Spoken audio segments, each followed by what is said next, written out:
Welcome back to Bent Oak's Garage. Today we are working on a International Scout. And a little while ago we did a full 4-wheel disc conversion. And the owner was not happy because even with 4 discs, he doesn't have a brake booster to help assist with the braking. So I talked him into going with a D&C Extreme brake booster.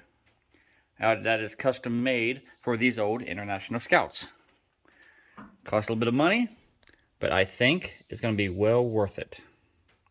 So follow along and let's see what happens in this build. First thing I do is I remove all the fluid out. I use a transfer pump, suck it out, that way it's not dripping everywhere. Then you gotta disconnect the lines, disconnect it from over here on the block itself. Don't forget to go inside and disconnect the brake pedal to the master cylinder. The inside, just pull your cotter pin out, remove this that way, and this whole thing will come off, releasing the master cylinder. Once you get your old master out, you can start working on your new master, or your brake booster, I mean. You gotta disassemble the factory piece so you can get this to go onto there. And we're gonna have to drill a little hole down on the bottom for the extra support of the new pressure. So, yep, just go ahead and take that off. All right, I took the bracket off and I mounted the top 2 bolts. It's snug, not all the way tight. I'm just gonna take a Sharpie and do a little circle here. Where that 3rd hole needs to be drilled. And take it all back apart and drill that hole. Once you got your plate bolted up, you can go ahead and test fire your brake booster. See how it fits in there.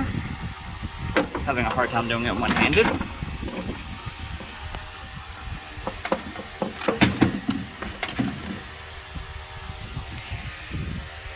All right, 1 second. Alright, got it all bolted down. So, you can see the old master cylinder set pretty much right where the new brake booster is. So now I'm going to get the new master cylinder ready to sit up on here. First, we got to do the bleeding before we even put it on. Alright, after you bench bleed your master, you can go ahead and hook it up. I did have to change out my back fitting because it wasn't the right size. And for a vacuum, of course, you know you have to vacuum here. I just happen to have a vacuum port here, so that's what I'm using for my vacuum instead of using it through the carburetor. Don't know if that's going to work too good, but I will find out. So out here is pretty much done. Now I have to go inside and hook up the brake.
Last thing I do is I put my power bleeder on it, bleed out the lines, and then we'll call it a day.